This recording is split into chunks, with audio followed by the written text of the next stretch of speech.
რადგან ნაქარგის ერთი მცირე ნაწილი დავასრულეთ და გადასასვლელი ვართ მეორედად, ხოლო ძაფი ჯერ კიდევ გვაქვს, ამიტომ უნდა შევეცადოთ უმოკლესი გზით გადავიდეთ. ამ შემთხვევაში, რადგან აი აქ ვართ გაჩერებულები, ყველაზე მცირე მანძილი იქნება დიაგონალურად ოღონდ ორ უჯრაზე.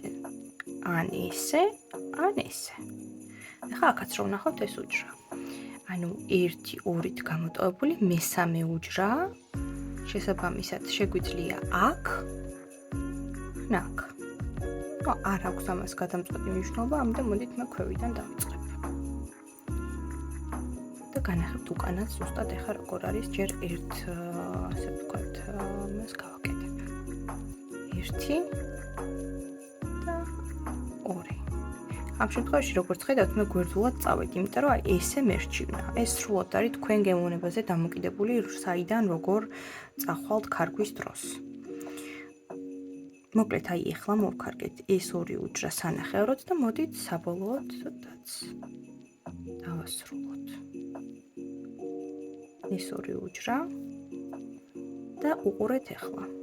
ამ შემთხვევაში, რადგან გვერდულად დავიწყე ქარგვა, ყველაზე ჭკვიანური იქნება, რომ შემდეგი ნაქარგი იყოს აქეთ ამ მხარეს, ხო? იმიტომ რომ ერთით გვერდით და ზევით არის ეს უჯრა.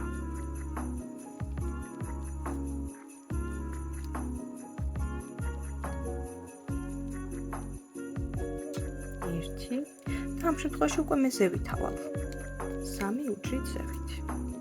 1, 2 და 3. ამ 3 უჯრას დავასრულებ.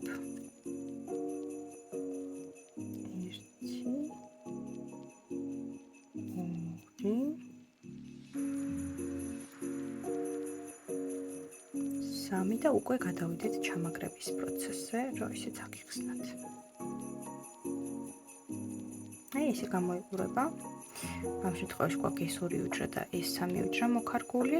უკანა მხარის რო განახოთ, ყველგან არის უმოკლესი მანძილები გარდა ერთი გადასვლისა, სადაც ერთი ელემენტიდან მეორეზე გადავდიოდით. ამ გადასვლის გამო ბუნებრივია, რომ ძაფ შედარებით დიდი გზის გავლა დასჭირდა. აბა შენიც. კარგი.